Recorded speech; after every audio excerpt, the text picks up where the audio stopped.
Let's bring in the Shadow Immigration Minister Dan Tehan now. Dan, what do you think about this visa being quietly scrapped? Good to see you, by the way.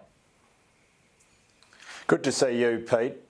What we need to see from the government is far more transparency when it comes to immigration. Are they scrapping this visa? What are the reasons? Are they integrity reasons? If they're integrity reasons, absolutely, they have to be front and central of everything you do in immigration.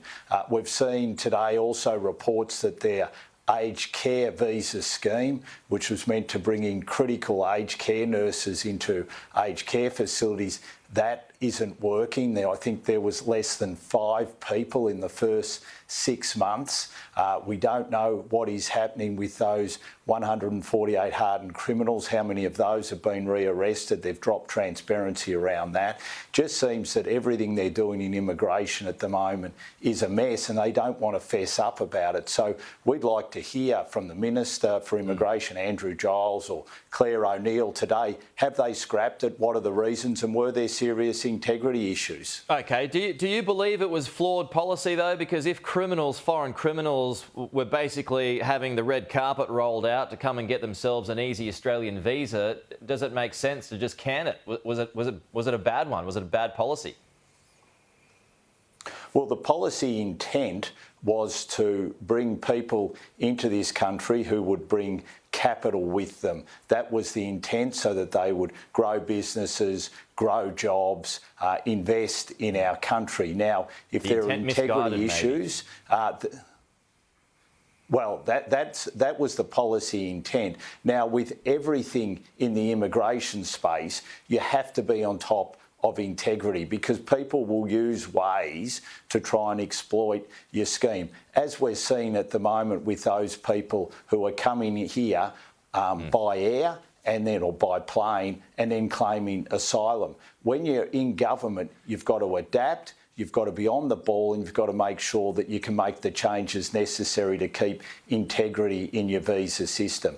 Now, if that's what the government is doing and it's all about integrity, come out and say so. But this idea that you just quietly scrap something and then give no explanation whatsoever at a time when you're bringing in over 500,000 people a year. Now, is it part of trying to reduce the 500,000 a year that they've been letting in, or are they replacing it with something which will see that number continue? These are all the questions we've got when it comes to immigration, and we seem to get no answers from Andrew Giles. OK, final one here. Dan, Labor MPs recalled this week. Cost of living measures is what is going to be discussed. What do you hope they come up with?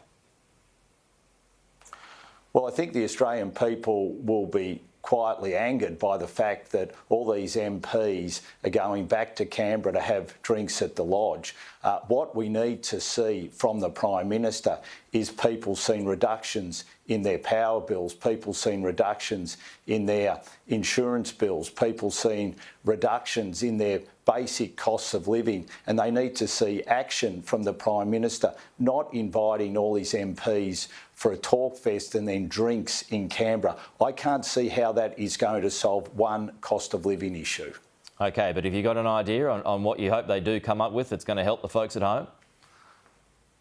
Well, to start with, as the IMF have said, we have to stop seeing the government spending increasing at the levels that it is. The 10,000 extra public servants that went into Canberra in last year's budget, that would be a very good place to start. They have to fix the energy mess that they're creating. What Chris Bowen is doing to the energy market is just driving prices up and up and up, and they've got no idea. So there's 2 basic ways that they could start: addressing inflation, making sure everything they're doing is about getting inflation down. There's 3 good ways that they could start making a difference to people's lives rather than having a talk fest. OK, the year's off and running. Dan Tehan,